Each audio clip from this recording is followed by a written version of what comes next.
ശ്രീരാമ രാമ രാമ ശ്രീരാമചന്ദ്ര ജയ.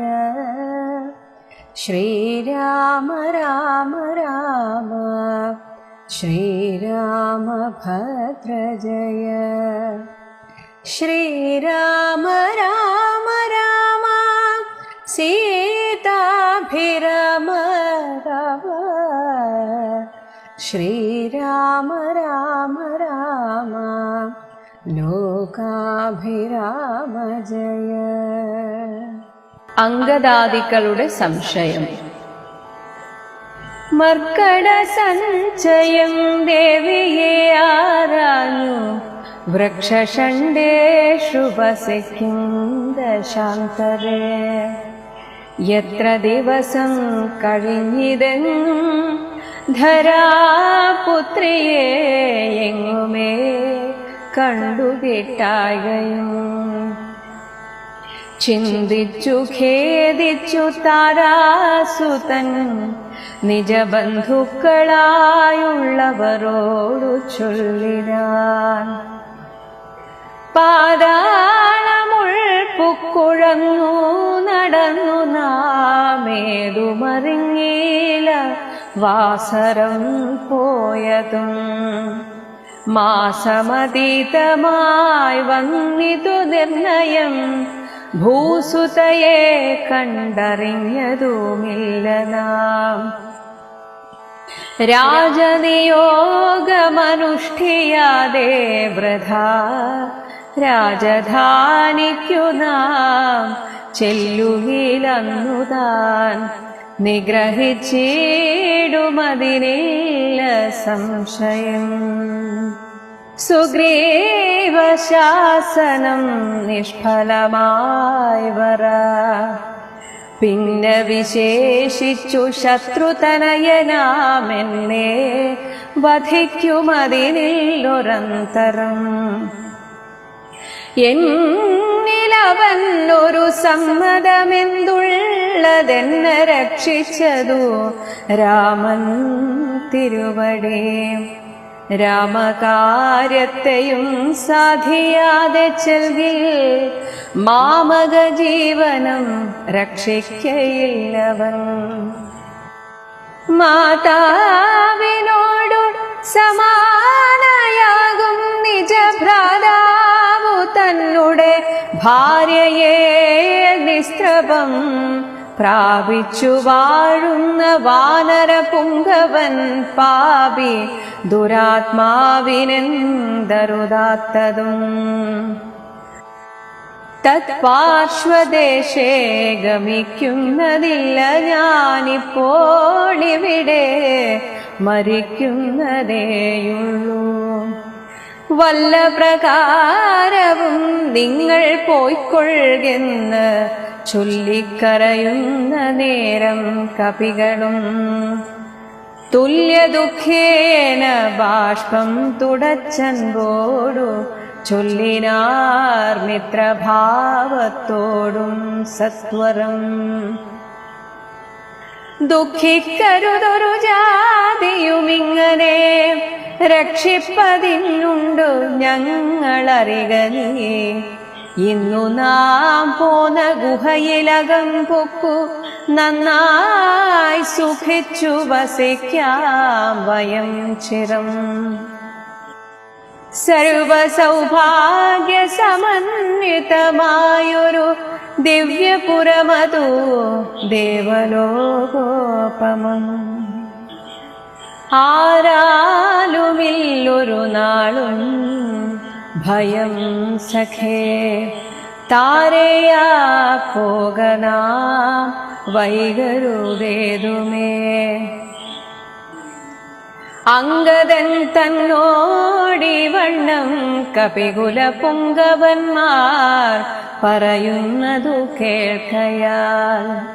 ഇംഗിതജ്ഞൻ നയകോവിദൻ വാതജനംഗദനെ തഴുകിപ്പറഞ്ഞിടിനാൻ. എന്തൊരു ദുർവിചാരം യോഗ്യമല്ലിതമന്ധകാരങ്ങൾ നിനയായി വിനാരുമേ. ശ്രീരാമനേറ്റം പ്രിയൻ ഭവാൻ എന്നുടെ താരാസുതനെന്നു തന്മാനസേ സദാ പാരം വളർന്നൊരു വാത്സല്യമുണ്ടതു നേരെ ധരിച്ചില്ല ഞാനൊഴിഞ്ഞാരുമേ. സൗമിത്രിയേക്കാൾ അതിപ്രിയൻ നീ തവ സാമർഥ്യവും തിരുവുള്ളത്തിലുണ്ടടോ. പ്രേമത്തിനേതുമിളക്കമുണ്ടായി വരാ ഹേമത്തിനുണ്ടോ നിറക്കേടകപ്പെടൂ. ആകയാൽ ഭീതി ഭവാനൊരു നാളുമേ രാഘവൻ പക്കൽ നിന്നുണ്ടായി വരാ സഖേ. ശാഖാമൃഗാധിപനായ സുഗ്രീവനും ഭാഗവതോത്തമൻ വൈരമില്ലാരിലും വ്യാകുലമുള്ളിലുണ്ടാകരുതേതുമേ നാഗാധിപാത്മജനന്ദന കേളിതം. ഞാനും തവ ഹിതത്തിങ്കൽ പ്രസക്തനജ്ഞാനികൾ വാക്കു കേട്ടേതും ഭ്രമിക്കൊല. ഹാനിവരായ് വാൻ ഗുഹയിൽ വസിക്കുന്നു വാനരൗഘം പറഞ്ഞിലയോ ചൊല്ലു നീ. രാഘവാസ്ത്രത്തിനഭേദ്യമായൊന്നുമേ ലോകത്രയത്തിങ്കലില്ലെന്നറിക നീ. അല്പമതികൾ പറഞ്ഞു ബോധിപ്പിച്ചു ദുർബോധമുണ്ടായി ചമയരുതേതുമേ. ആപത്തു വന്നടുത്തിടുന്ന കാലത്തു ശോഭിക്കയില്ലടോ സജ്ജന ഭാഷിതം.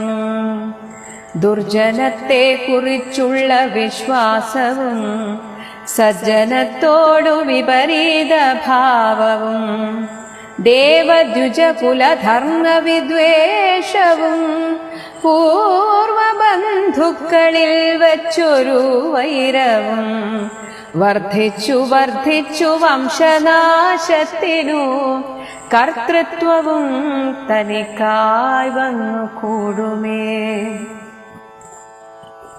അത്യന്തഗുഹ്യം രഹസ്യമായുള്ളൊരു വൃത്താന്തമൻപൊടു ചൊല്ലുവൻ കേൾക്ക നീ. ശ്രീരാമദേവൻ മനുഷ്യനല്ലോർക്കടോ നാരായണൻ പരമാത്മാ ജഗന്മയൻ. മായാ ഭഗവതി സാക്ഷാൽ മഹാവിഷ്ണുജായ സകല ജഗന്മോഹകാരിണി സീതയാകുന്നതു. ലക്ഷ്മണനും ജഗദാധാരഭൂതനായുള്ള ഫണീശ്വരൻ ശേഷൻ ജഗത്സ്വരൂപൻ ഭുവി മാനുഷവേഷമായി വന്നു പിറന്നിതയോധ്യയിൽ.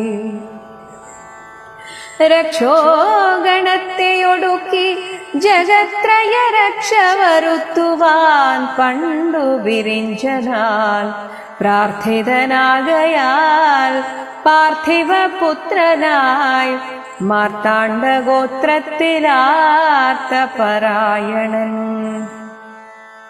ശ്രീകണ്ഠസേവ്യൻ ജനാർദ്ദനൻ മാധവൻ വൈകുണ്ഠവാസി മുകുന്ദൻ ദയാപരൻ. മർത്യനായി വന്നിങ്ങവതരിച്ചിടിനാൻ ഭൃത്യവർഗം നാം പരിചരിച്ചിടുവാൻ. ഭർതൃനിയോഗേന വാനരവേഷമായി പൃഥ്വിയിൽ വന്നു പിറന്നിരിക്കുന്നതും പണ്ടു നാമേറ്റം തപസ്സു ചെയ്തീശനെ കണ്ടു വണങ്ങി പ്രസാദിച്ചു മാധവൻ. തന്നെ പാരിഷദന്മാരുടെ പദം തന്നതിപ്പോഴും പരിചരിച്ചിങ്ങിയും വൈകുണ്ഠലോകം ഗമിച്ചു വാണിടുവാൻ വൈകേണ്ടതേതുമില്ലെന്നറിഞ്ഞിടുനീ. അംഗദനോടി വണ്ണം പവനാത്മജൻ മംഗളവാക്കുകൾ ചൊല്ലി പലതരം ആശ്വസിപ്പിച്ചുടൻ വിന്ധ്യാചലം പൊക്കു കാശ്യപേ പുത്രിയെ നോക്കി നോക്കി ദ്രുതം.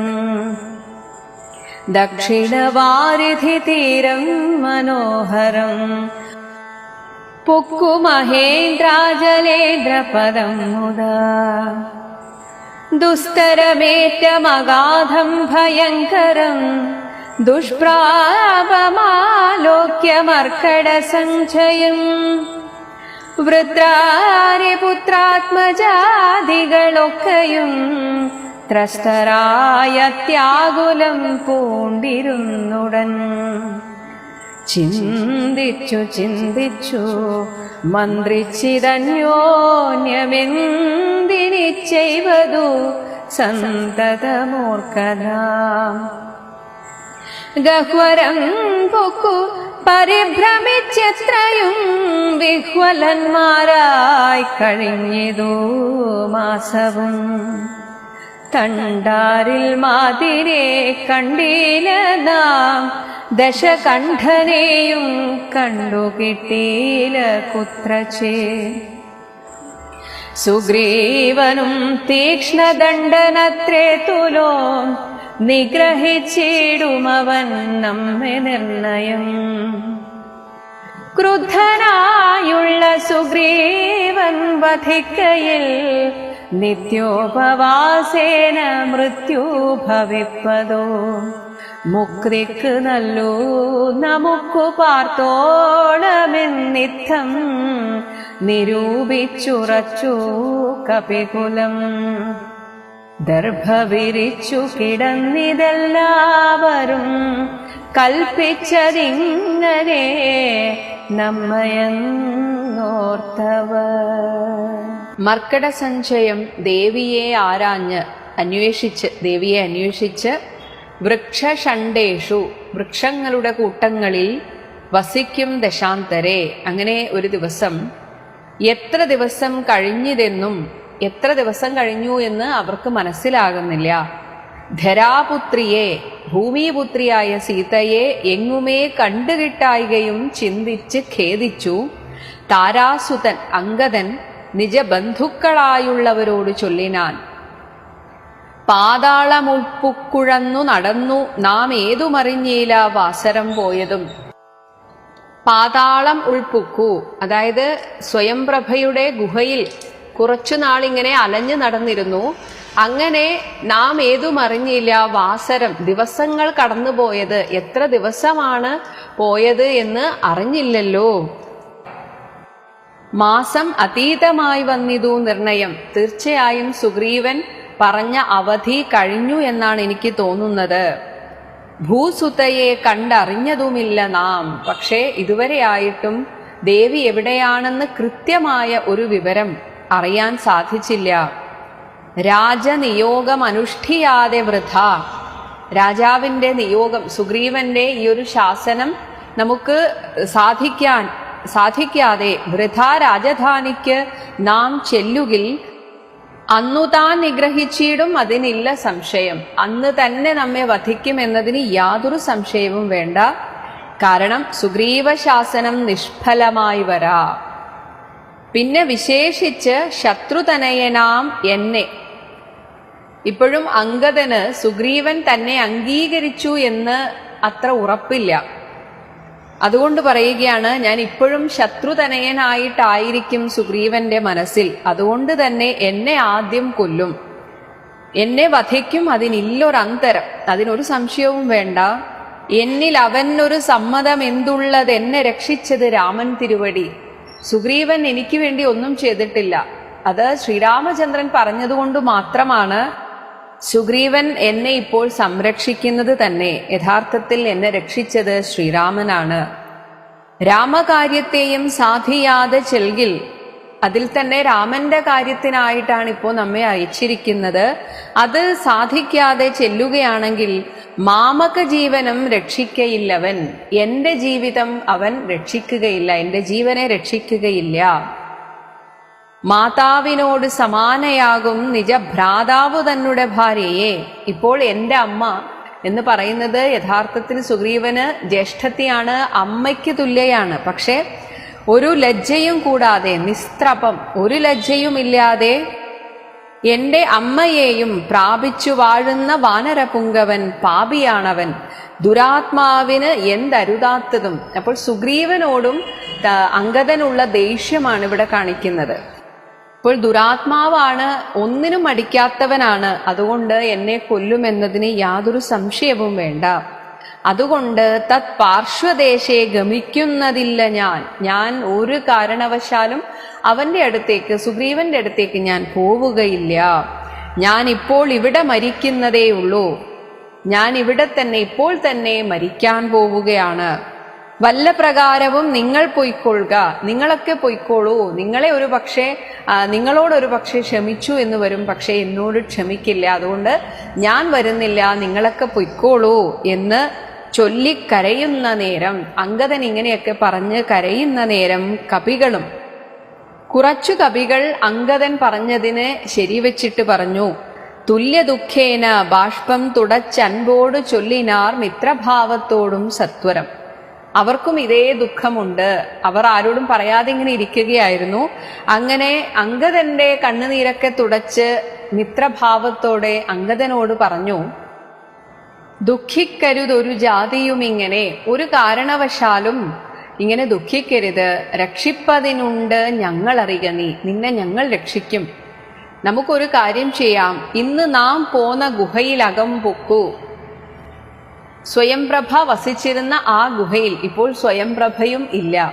അതുകൊണ്ട് നമുക്ക് ആ ഗുഹയിൽ പോയിട്ട് നന്നായി സുഖിച്ചു വസിക്കാം. വയം ശിരം, വയം എന്നാൽ നമുക്ക് ഒരുപാട് കാലം സുഖമായിട്ട് ജീവിക്കാം.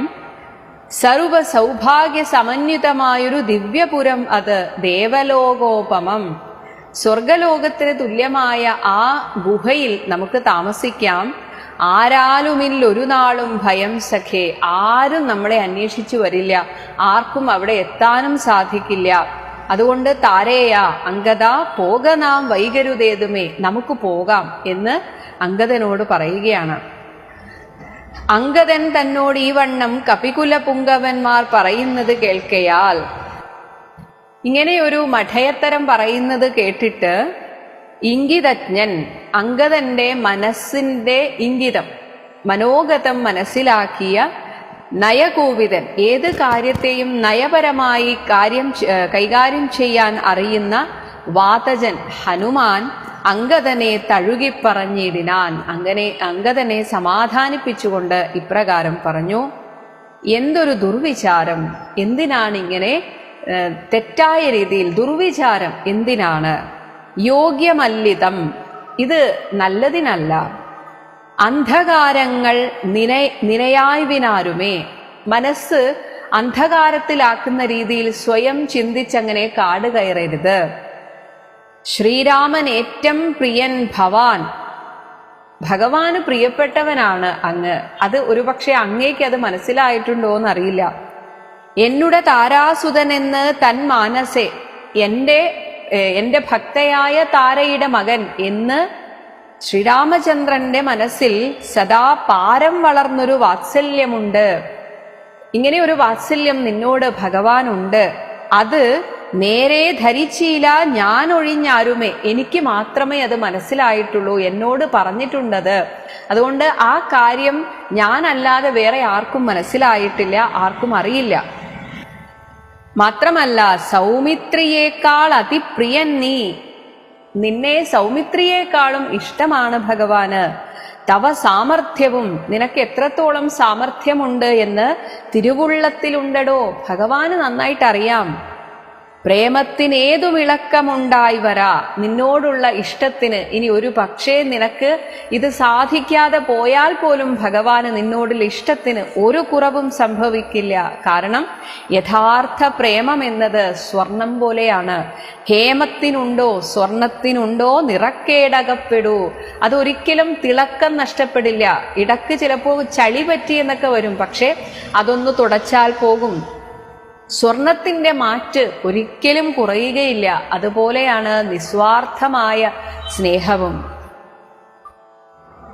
ആകയാൽ ഭീതി ഭവാൻ ഒരു നാളുമേ രാഘവൻ പക്കൽ നിന്നുണ്ടായി വരാ സഖേ. ശ്രീരാമചന്ദ്രനിൽ നിന്ന് ഒരു കാരണവശാലും ഭവാൻ പേടിക്കേണ്ടതില്ല. രാമൻ പറഞ്ഞാൽ സുഗ്രീവനും നിന്നെ ഒന്നും ചെയ്യുകയുമില്ല. ഇത് നമുക്കൊക്കെയുള്ള ഒരു ഉപദേശമാണ്.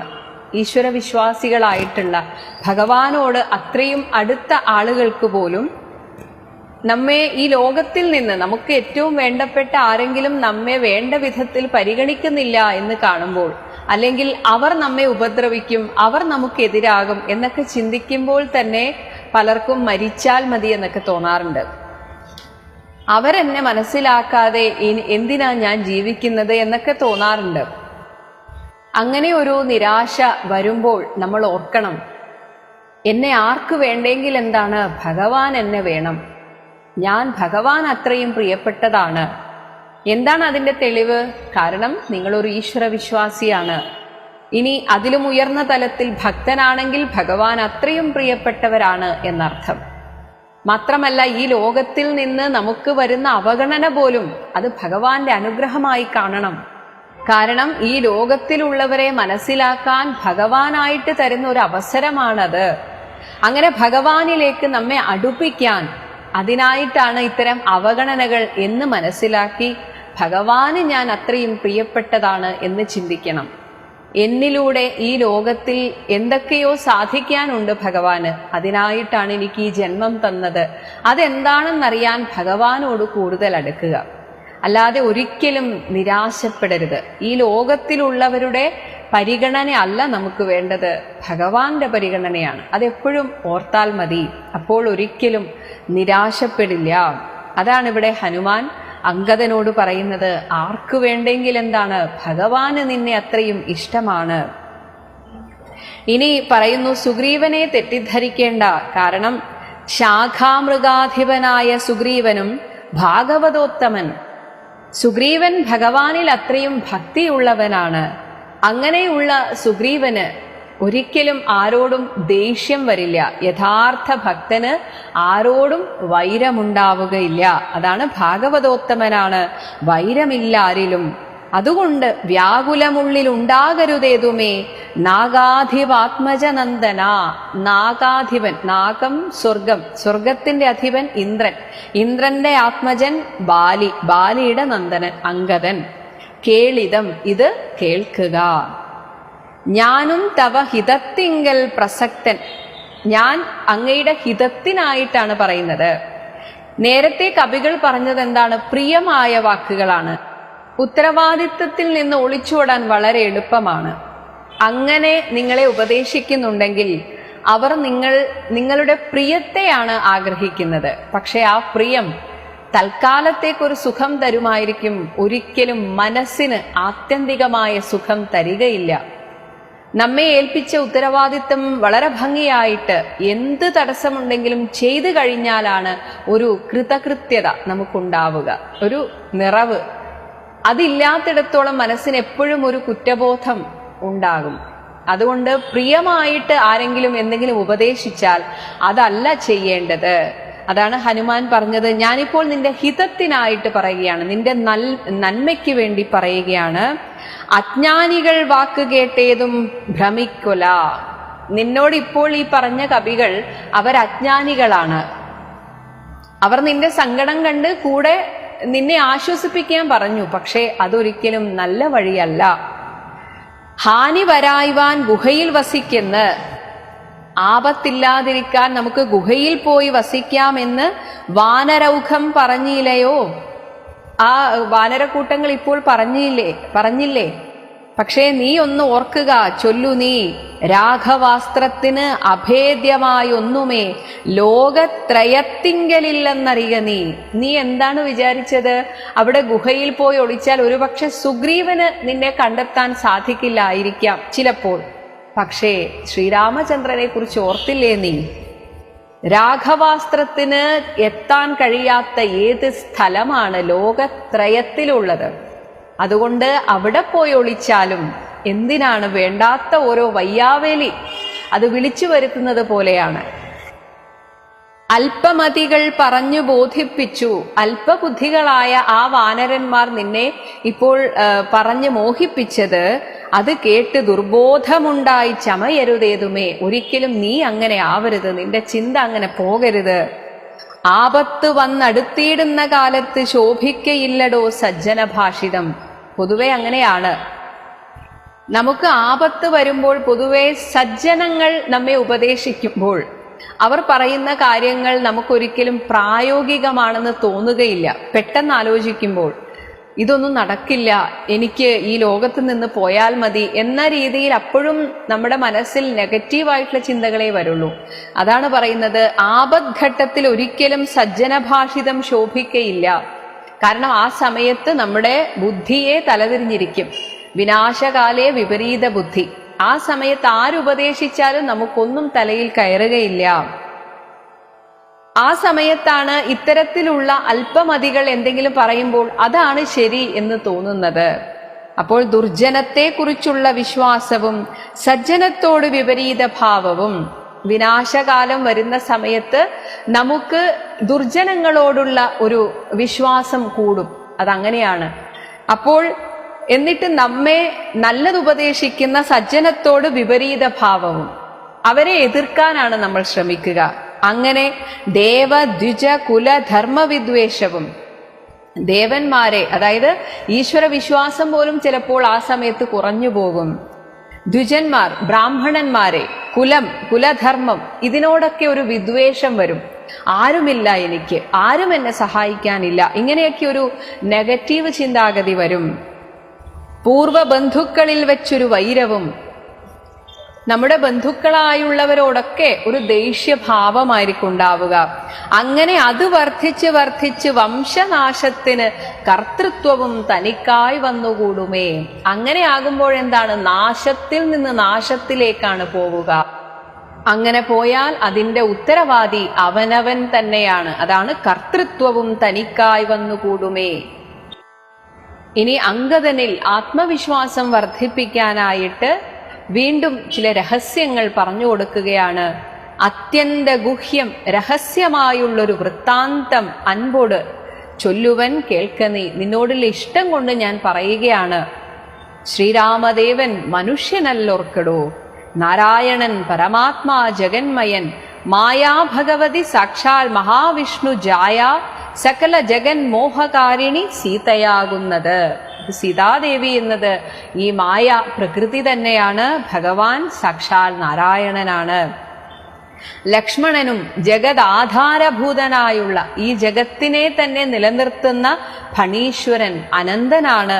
ആദിശേഷൻ ജഗത് സ്വരൂപൻ ഭുവി മാനുഷവേഷമായി വന്നു പിറന്നിത് അയോധ്യയിൽ രക്ഷോഗണത്തെ ഒടുക്കി, രാക്ഷസവംശത്തെ ഒടുക്കി ജഗത്രയ രക്ഷ വരുത്തുവാൻ പണ്ട് വിരിഞ്ചനാൽ ബ്രഹ്മാവിനാൽ പ്രാർത്ഥിതനാകയാൽ പാർത്ഥിവപുത്രനായിട്ട്, ക്ഷത്രിയൻ രാജാവിൻ്റെ മകനായിട്ട്, മാർത്താണ്ഡ ഗോത്രത്തിൽ സൂര്യന്റെ വംശത്തിൽ ആർത്തപരായണൻ, ആർത്തന്മാർക്ക് ആശ്രയമായിട്ടുള്ള ഭഗവാൻ, ശ്രീകണ്ഠസേവ്യൻ, പരമേശ്വരനാൽ സേവിക്കപ്പെടുന്ന ജനാർദ്ദനൻ, മാധവൻ, വൈകുണ്ഠവാസി, മുകുന്ദൻ, ദയാപരൻ, മർത്യനായി വന്നിങ് അവതരിച്ചിടിനാൻ.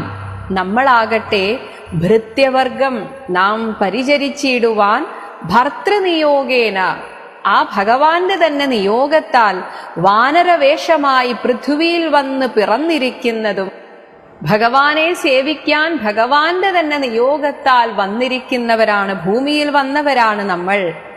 പണ്ട് നാം ഏറ്റം തപസ് ചെയ്ത് ഈശനെ കണ്ടു വണങ്ങി പ്രസാദിച്ചു മാധവൻ. ദേവന്മാരായിരുന്ന നമ്മളൊക്കെ പണ്ട് ഒരുപാട് കാലം ഭഗവാനെ തപസ് ചെയ്ത് പ്രാർത്ഥിച്ചിട്ട് ഭഗവാൻ പ്രസാദിച്ച് അങ്ങനെ തന്നെ പാരിഷദന്മാർ എന്നാൽ ഭൃത്യന്മാർ, ഭഗവാന്റെ കാര്യസാധ്യത്തിന് കൂടെ നിൽക്കുന്നവർ, ആ പദം തന്നതിപ്പോഴും പരിചരിച്ചിന്നിയും അത് വേണ്ട വിധത്തിൽ നമ്മൾ ചെയ്താൽ വൈകുണ്ഠലോകം ഗമിച്ചു വാണിയിടുവാൻ വൈകേണ്ടതേതുമില്ലെന്നറിഞ്ഞിടു നീ. അങ്ങനെ ചെയ്താൽ ഭഗവാന്റെ വൈകുണ്ഠലോകത്തെ പ്രാപിക്കാം. ഭഗവാൻ തന്ന ഈ ഒരു നിയോഗത്തെ ഭഗവാന്റെ അനുഗ്രഹത്താൽ സാധിക്കുമെന്ന ആത്മവിശ്വാസത്തോടെ ചെയ്യുകയാണെങ്കിൽ വൈകുണ്ഠലോകത്തെത്താം. അംഗദനോട് ഈ വണ്ണം പവനാത്മജൻ മംഗലവാക്കുകൾ ചൊല്ലി പലതരം ആശ്വസിപ്പിച്ചുടൻ വിന്ധ്യാചലം പൊക്കു കാശ്യപീപുത്രിയെ നോക്കി നോക്കി ദ്രുതം. വിന്ധ്യാചലത്തിലേക്ക്, ആ ഒരു ഭാഗത്തിലേക്ക് പോയി കാശ്യപീപുത്രി, ഭൂമിപുത്രിയായ സീതാദേവിയെ നോക്കി നോക്കി ദ്രുതം, വളരെ പെട്ടെന്ന് ദക്ഷിണവാരിധി തീരം മനോഹരം പുക്കു, അവിടെ എത്തി. മഹേന്ദ്ര അചലേന്ദ്രപദം മുതാ, അവിടെ മഹേന്ദ്ര പർവ്വതത്തിന്റെ അടുത്തായിട്ടാണ് ഇവർ വന്നത്, അവിടെ എത്തിയത്. അവിടെ എത്തിക്കഴിഞ്ഞപ്പോഴാണ് ദുസ്തരം, ഏറ്റം, അഗാധം, ഭയങ്കരം. ഇതിന് ഈ സമുദ്രത്തെ കടക്കണം, തരണം ചെയ്യണം. അതെങ്ങനെ ചെയ്യും? അതാണ് ദുസ്തരം, വളരെ ബുദ്ധിമുട്ടാണ്. ഏറ്റം അഗാധം, അത്രയും ആഴത്തിലുള്ള, ഭയങ്കരം, ദുഷ്പ്രാപം, പ്രാപിക്കാൻ ബുദ്ധിമുട്ടുള്ള ഈ ഒരു സമുദ്രത്തെ ആലോക്യ മർക്കട സഞ്ചയം വൃത്രാരി പുത്രാത്മജാതികളൊക്കെയും അംഗദനും തുടങ്ങിയവരൊക്കെ ത്രസ്തരായി. അവർക്ക് ആ ഉള്ള ആത്മവിശ്വാസം കുറച്ചൊക്കെ ഒന്ന് വന്നതായിരുന്നു, പക്ഷെ ഈ വലിയ സമുദ്രം കണ്ടപ്പോൾ അത് വീണ്ടും പോയി. അങ്ങനെ ത്രസ്തരായി, പേടിച്ചു, ആകുലം പൂണ്ടിരുന്നുടൻ ചിന്തിച്ചു ചിന്തിച്ചു മന്ത്രിച്ചിതന്യോന്യം, അങ്ങോട്ടും ഇങ്ങോട്ടും മന്ത്രിക്കാൻ തുടങ്ങി. എന്തിനി ചെയ്വതു സന്തതമോർക്കനാം, എങ്ങനെയാ നമ്മൾ ഇത് കടക്കുക? ഗഹ്വരം പൂക്കു പരിഭ്രമിച്ചെത്രയും വിഹ്വലന്മാരായി കഴിഞ്ഞിതു മാസവും. നമ്മൾ ആ ഗുഹയിലും പോയി, സ്വയംപ്രഭയുടെ ആ ഗുഹയിലൊക്കെ പോയി കുറെ നാളായി പോയെന്ന് തോന്നുന്നു അവിടെ നമ്മൾ താമസിച്ചിട്ട്.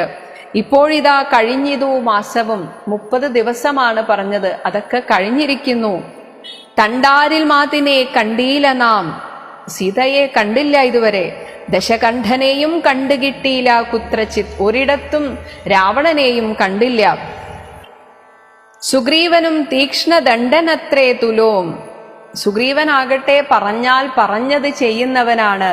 നിഗ്രഹിച്ചിടും അവൻ നമ്മെ നിർണയം, തീർച്ചയായും നമ്മെ അവൻ നിഗ്രഹിക്കും. ക്രുദ്ധനായുള്ള സുഗ്രീവൻ വധിക്കയിൽ, സുഗ്രീവൻ നമ്മെ ഏതായാലും വധിക്കും.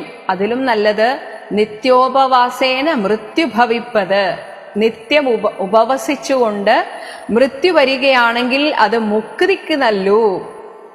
അതൊന്നുമില്ലെങ്കിലും മോക്ഷത്തിനെങ്കിലും ഉപകരിക്കും എങ്കിൽ നമുക്ക് പാർത്തോളം, എങ്കിൽ അതാണ് നല്ലത് എന്നിത്തം നിരൂപിച്ചുറച്ച് അങ്ങനെ ഉപവാസമെടുത്ത് മരണത്തെ വരിക്കാം എന്നുറച്ച് കപികുലം ദർഭ വിരിച്ച് കിടന്നിതെല്ലാവരും. ദർഭ വിരിച്ച് ആ സമുദ്രതീരത്തിൽ എല്ലാവരും കിടന്നു. കൽപ്പിച്ചതിങ്ങനെ നമ്മെ എന്നോർത്തവർ, നമ്മെ ഇങ്ങനെ കൽപ്പിച്ചു, ഇതാണ് നമ്മുടെ വിധി എന്ന് ഓർത്ത്, ഇതായിരിക്കാം നമ്മുടെ അവസാനം, ഇങ്ങനെയാവാം നമ്മുടെ അവസാനം, ആ വിധി നിർണയിച്ചത് എന്ന് വിചാരിച്ച് അവരവിടെ അങ്ങനെ കിടന്നു.